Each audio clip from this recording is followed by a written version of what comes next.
नमस्कार.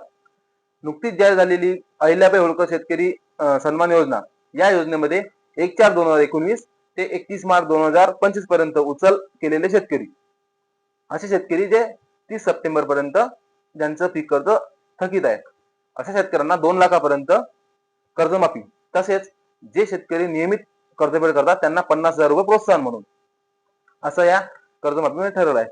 तरी पण 2017ला झालेली छत्रपती शिवाजी महाराज शेतकरी सन्मान योजना, त्याचप्रमाणे 2019ला झालेली महात्मा ज्योतिराव फुले शेतकरी सन्मान योजना, या दोन्ही शेतकरी योजनेपासून राज्यामध्ये 6.5 लाख शेतकरी हे वंचित आहेत. तरीही ते शेतकरी अजून पण वंचित आहेत. त्याचं कारण असं की या कर्जमाफीमध्ये 1/4/2019 ते 31 मार्च 2025 पर्यंत ही तारीख उचल केलेली तारीख घेतली आहे आणि या शेतकऱ्यांचं कर्ज हे पुनर्गठित करण्यात आलं आहे, जे 2019ला केलं आहे. त्यामुळे हे सर्व शेतकरी यापासून वंचित राहतात.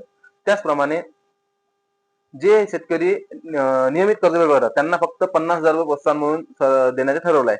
तरीही हे दोन्ही महत्वाचे प्रश्न घेऊन आज किसान सभेचे अध्यक्ष तसेच बरेचसे नेते, त्याचप्रमाणे कृषी मंत्री दत्तात्रय भरणे, बावनकुळे साहेब यांच्यामध्ये चर्चा झालेली आहे आणि या सर्व चर्चेमधून सकारात्मक अशी चर्चा होऊन काहीतरी उपाय निघेल अशी सर्व शेतकऱ्यांना आशा आहे.